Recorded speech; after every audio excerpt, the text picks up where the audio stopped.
اللهم صل على سيدنا وشفيعنا وحبيبنا وكريمنا ومولانا محمد معدن الجود والكرم منبع العلم والحكم وعلى آلہ وصحبہ وبارک وسلم۔ عزیزان گرامی، والدین کی فرما برداری کر کے، ان کے حق کی ادائیگی کر کے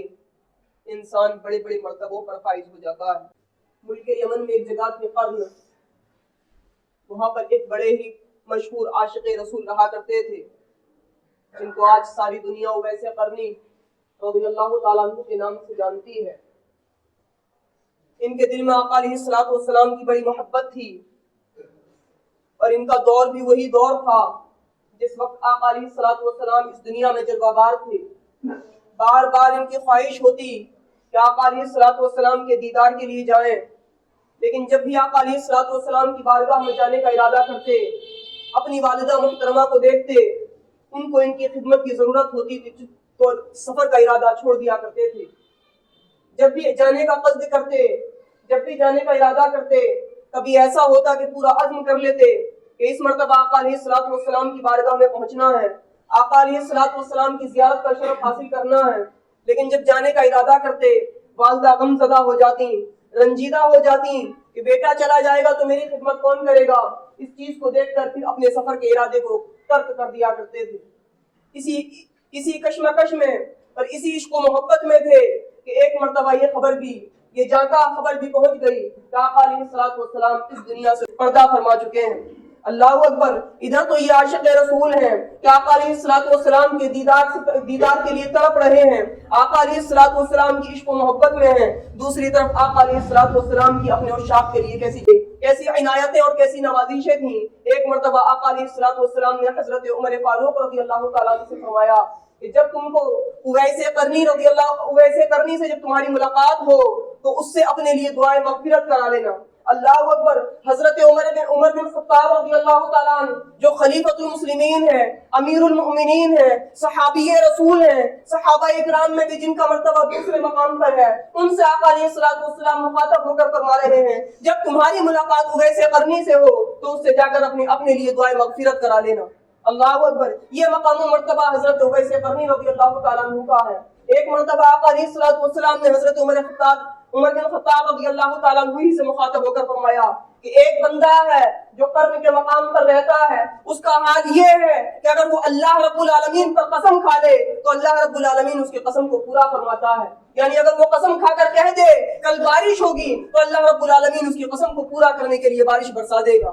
یہ مقام و مرتبہ عاشق رسول حضرت اویس قرنی رضی اللہ تعالیٰ عنہ کا ہے۔ وجہ کیا ہے؟ اپنی والدہ کی خدمت، اپنی والدہ کی فرما برداری، اپنی والدہ کے لیے اپنی تمام خواہشات کو چھوڑ دینا اور اپنی والدہ کی خدمت میں لگے رہنا۔ اس کی وجہ سے ان کو یہ مقام و مرتبہ ملا۔ اور آقا علیہ الصلوۃ والسلام کی ایک اور بڑی نوازش حضرت اویس قرنی رضی اللہ تعالیٰ عنہ پر کہ آقا علیہ الصلوۃ والسلام نے اپنی پوشاک مبارک حضرت عمر بن خطاب رضی اللہ تعالیٰ عنہ اور حضرت علی کرم اللہ تعالیٰ وجہہ الکریم کو عنایت فرمائی کہ جب بھی اویس قرنی سے ملاقات ہو ان کو جا کر یہ میری پوشاک دے دینا۔ اللہ اکبر! ایک عاشق کے لیے اس سے بڑی اور کیا بات ہوگی کہ اس کو آقا علیہ الصلوۃ والسلام کا لباس سے وہ مشرف ہو جائے۔ حضرت عمر بن خطاب رضی اللہ تعالیٰ عنہ سے آقا علیہ الصلوۃ والسلام نے جب یہ باتیں ارشاد فرمائیں تو اسی وقت سے حضرت عمر بن خطاب رضی اللہ تعالیٰ عنہ تلاش میں لگے ہوئے تھے کہ وہ عاشق رسول مل جائے، مجھ کو اس عاشق رسول سے ملاقات کا شرف مل جائے، میں اس سے ملاقات کروں، اس سے دعائیں مغفرت کراؤں اور اس کی بارگاہ میں آقا علیہ الصلوۃ والسلام کا تحفہ پیش کر دوں۔ تقریباً 10 سال کے بعد حضرت عمر بن خطاب رضی اللہ تعالیٰ عنہ کی ملاقات حضرت اویس قرنی رضی اللہ تعالیٰ عنہ سے ہوئی تو ان کی بارگاہ میں پہنچے، ان سے دعائیں مغفرت کرائی اور اس کے بعد حضرت علی کرم اللہ تعالیٰ وجہہ الکریم کے ساتھ جا کر ان کی بارگاہ میں آقا علیہ الصلوۃ والسلام کا تحفہ پیش کیا۔ تو عزیزان گرامی، یہ حضرت اویس قرنی رضی اللہ تعالیٰ عنہ ہیں جنہوں نے اپنی والدہ کی خدمت کی اور والدہ کی خدمت کے سلسلے میں ان کو کیسا انجام ملا ہے، ان کو کیسا صلہ ملا ہے۔ یہ صلہ تو دنیا میں ہے اور آخرت میں جو اللہ رب العالمین کی نعمتیں ان کے لیے ہیں ان کو اللہ رب العالمین ہی بہتر جانتا ہے۔ تو عزیزان گرامی، ہم کو بھی چاہیے کہ ہم بھی اپنے والدین کی قدر کرنے کی کوشش کریں، ان کی خدمت کرنے کی کوشش کریں۔ جن کی جتنی خدمت اس دور میں ہم کر لیں گے یہ ہمارے لیے کم ہی کم ہے۔ اسی طریقے سے ایک واقعہ بیان کیا جاتا ہے، بخاری شریف میں یہ واقعہ ہے کہ 3 لوگ سفر کر رہے تھے، سفر کرتے ہوئے ایک غار میں پہنچ گئے، ٹھہرنے کا ارادہ تھا کہ کچھ وقت اس غار میں ٹھہریں گے، اس کے بعد سفر کریں گے۔ یہ لوگ غار میں ٹھہرے کہ اچانک ایک چٹان اس غار کے منہ پر آئی اور اس غار کا منہ بند ہو گیا۔ اب یہ لوگ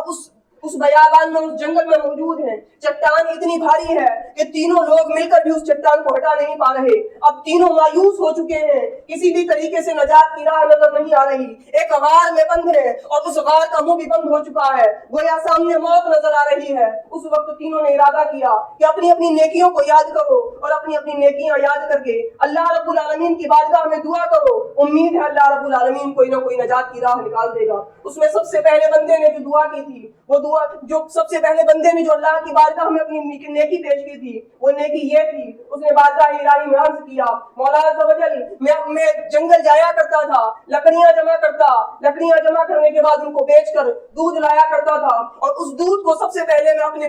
اپنے بوڑھے باپ کی بارگاہ میں پیش کرتا تھا، اس کے بعد اپنے بچوں کو وہ دودھ پلایا کرتا تھا۔ ایک رات ایسا ہوا کہ مجھ کو آنے میں دیر ہو گئی، میرے والد بزرگوار سو چکے تھے، مجھ سے یہ گوارا نہ ہوا کہ والد بزرگوار کو اٹھاؤں، اور یہ بھی گوارا نہ ہوا کہ والد بزرگوار سے پہلے اپنے بچوں کو دودھ پلا دوں۔ میں پوری رات دودھ لیے ہوئے والد بزرگوار کی بارگاہ میں کھڑا رہا، یا رب العالمین، یہ نیکی میں نے تیرے لیے کی تھی، اگر یہ میری نیکی تیری بارگاہ میں مقبول ہے تو تو ہم کو یہاں سے نجات عطا فرما دے، اس جگہ سے ہم کو نجات دے دے۔ اس کا یہ دعا کرنا تھا کہ وہ چٹان جو تینوں کے ہلانے سے نہیں ہلتی تھی، وہ چٹان فوراً خود بخود ہل گئی اور تھوڑا سا راستہ ان لوگوں کے لیے نکلنے کے لیے ہو گیا۔ اللہ اکبر۔ عزیزان گرامی، یہ ہے والدین کی خدمت کا نتیجہ کہ انسان اگر اللہ رب العالمین کی رضا کے لیے والدین کی خدمت کرے، اور جب پریشانیاں آ جائیں اللہ کی بارگاہ میں انہی والدین کی خدمت کا وسیلہ پیش کر کے اللہ کی بارگاہ میں دعا کرے تو اللہ رب العالمین ان پریشانیوں کو ٹال دیا کرتا ہے۔ اس کے بعد جو 2 بندے تھے، انہوں نے بھی اپنی نیکیاں بارگاہ الہی میں پیش کی، اور اس کی وجہ سے ان تینوں لوگوں کو اس غار سے نجات مل گئی۔ تو عزیزان گرامی، یہ ہے والدین کریمین کہ اگر انسان دنیا میں ان کی خدمت کرتا ہے اور ان کی خدمت کر کے رب کو راضی کر لیتا ہے تو دونوں جہان کی نعمتوں سے وہ سرفراز ہوتا ہوا نظر آتا ہے۔ اور یہ تو دنیا ہے کہ دنیا میں یہ نتائج ملتے ہیں، اور آخرت کے بارے میں صاف صاف فرما دیا گیا کہ تمہارے والدین یہی تمہارے لیے جنت ہے اور یہی تمہارے لیے جہنم ہے۔ اللہ اکبر۔ یعنی انہی والدین کو اگر ہم نے راضی کر لیا، انہی والدین کی اگر ہم نے فرما برداری کر لی، ان کو اگر ہم نے خوش کر لیا، ان کے حقوق کی ادائیگی کر لی تو ہمارے لیے جنت ہے، اور خدا نخواستہ اگر ہم نے ان کو ناراض کر دیا، ان کے حقوق کی ادائیگی نہ کر سکے، ان کی ناراضگی کے ساتھ ہم اس دنیا سے رخصت ہو گئے تو یہی ہمارے لیے جہنم کا باعث بن جائیں گے۔ عزیزان گرامی، کوشش کریں کہ ہم اپنے والدین کو خوش رکھنے کی، ہم اپنے والدین کے حق کے حقوق کی ادائیگی کرتے رہیں، ان کو خوش کرتے رہیں۔ بارہا ایسا ہوتا ہے کہ جب بڑھاپا آ جاتا ہے، والدین کے مزاج میں کچھ سختی آ جاتی ہے، عام طور سے جوان بچے ان کو برداشت نہیں کر پاتے، حالانکہ یہی وہ وقت ہوتا ہے جب والدین کو برداشت کرنا ہے، اور اس وقت بھی ان کی خدمت کرنی ہے اور ان کے غصوں کو پی جانا ہے۔ ایک مرتبہ آقا علیہ الصلوۃ والسلام نے ارشاد فرمایا کہ اگر کوئی شخص اس حال میں صبح کرے کہ اس کے والد کی وجہ سے اس کا رب ناراض ہو، یعنی اس نے اپنے والد کو ناراض کر دیا ہو، تو صبح کو ہی اس کے لیے جہنم کا دروازہ کھول دیا جاتا ہے۔ کسی صاحب نے عرض کیا، یا رسول اللہ، کیا اگر والدین ظلم کرتے ہوں تب بھی یہی انجام ہوگا؟ آقا علیہ الصلوۃ والسلام نے 3 مرتبہ ارشاد فرمایا، وَإِن ظَلِمَاهُ، اگرچہ وہ ظلم کرتے ہوں، یعنی والدین کی اگر کچھ باتیں ایسی بھی ہوتی ہیں جو برداشت نہیں ہوتی، ان کو بھی برداشت کرنا ہے اور اس کے باوجود بھی ان کی خدمت کرنی ہے۔ اسی چیز کو قرآن کریم نے ارشاد فرمایا، وَلَا تَقُل لَّهُمَا أُفٍّ وَلَا تَنْهَرْهُمَا، کہ اپنے والدین کو کبھی اف تک نہ کہنا۔ اللہ اکبر۔ یعنی سب سے ادنا درجے کی تکلیف یہ ہے کہ والد صاحب یا والدہ کچھ کہہ رہی ہوں، انسان کو صاف بات سمجھ میں نہ آئے تو اف کہہ دے، ہوں کہہ دے، یعنی اس بات پہ ناگواری کا اظہار کر دے۔ تو قرآن کریم نے صاف لفظوں میں ارشاد فرما دیا، وَلَا تَقُل لَّهُمَا أُفٍّ وَلَا تَنْهَرْهُمَا، کہ اپنے والدین سے کبھی اف بھی نہ کہنا، وَلَا تَنْهَرْهُمَا، نہ ہی ان کو کبھی جھڑکنا۔ اللہ اکبر۔ آج ہمارا حال یہ ہے کہ ذرا سی بات ہمیں والد صاحب کی پسند نہ آئے، ذرا سی بات ہمارے خلاف ہو جائے تو ہم والدین کو بھی جھڑک دیا کرتے ہیں، حالانکہ قرآن کریم نے صاف ارشاد فرما دیا، وَلَا تَنْهَرْهُمَا، کہ ان کو جھڑکنا بھی نہیں۔ تو عزیزان گرامی، ضرورت اس چیز کی ہے کہ ان والدین کے حقوق کو سمجھنے کی کوشش کریں اور ان کے حقوق کی ادائیگی کی کوشش کریں، اور جب تک زندہ ہیں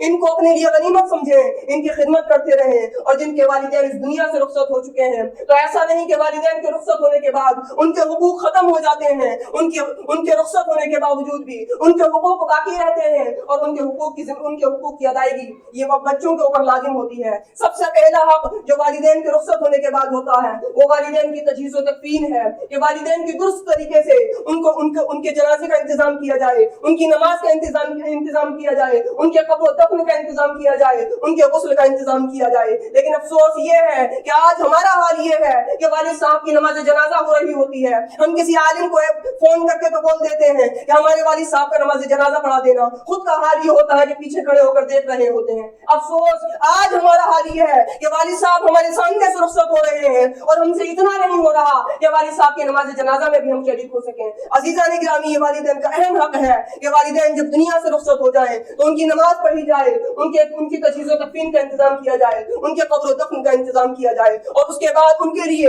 انسان ہمیشہ دعائیں مغفرت کرتا رہے، جہاں تک ہو سکے ان کے لیے خوب دعائیں کرتا رہے، اور اس کے بعد پوری زندگی ان کے لیے جہاں تک ہو سکے ایثار ثواب کرتا رہے۔ کبھی موقع ملے 2 رکعت نماز والدین کے نام سے پڑھ لے، کبھی موقع ملے 1 روزہ والدین کے نام سے رکھ لے، کبھی موقع ملے تلاوت قرآن والدین کے نام سے کر لے، کبھی موقع ملے تو کچھ نہ کچھ خرچ والدین کے نام سے صدقہ و خیرات کرتا رہے۔ جتنی نیکیاں کرتا رہے گا ان تمام نیکیوں کا ثواب والدین کو بھی پہنچتا رہے گا، اور اس کے ثواب میں بھی کوئی کمی نہیں آئے گی۔ اور خاص طور سے اپنے بچوں کے سامنے بھی اس طریقے کے ایثار ثواب کی محفل منعقد کریں کہ آپ اپنے والدین کے لیے اگر ایثار ثواب کرتے رہیں گے اور آپ کے بچے آپ کو ایثار ثواب کرتا ہوا دیکھتے رہیں گے تو جب آپ اس دنیا سے رخصت ہوں گے آپ کے بچے بھی آپ کے لیے ایثار ثواب کرتے رہیں گے، اور وہ آپ کے لیے ذریعہ نجات بنے گا۔ تو عزیزان گرامی، ان تمام چیزوں کا خیال رکھنے کی ضرورت ہے، اور ایک سب سے اہم چیز یہ ہے والدین کے حقوق میں کہ انسان اپنے آپ کو گناہوں سے بچانے کی کوشش کرے اور نیکیاں کرنے کی کوشش کرے، کیونکہ بچے جب گناہ کرتے ہیں یا جو بھی نیکیاں کرتے ہیں مرنے کے بعد وہ تمام نیکیاں اور گناہ والدین کے سامنے پیش کیے جاتے ہیں، تو جب نیکیوں کو دیکھتے ہیں تو خوش ہوتے ہیں اور گناہوں کو دیکھتے ہیں تو رنجیدہ ہوتے ہیں۔ تو کہیں ایسا نہ ہو کہ ہمارے والدین تو رخصت ہو گئے اور اب بھی ہم ان کو رنجیدہ کرتے رہیں۔ اللہ رب العالمین سے دعا ہے کہ ہمیں سننے سے زیادہ عمل کرنے کی توفیق عطا فرمائے۔ السلام علیکم ورحمۃ اللہ۔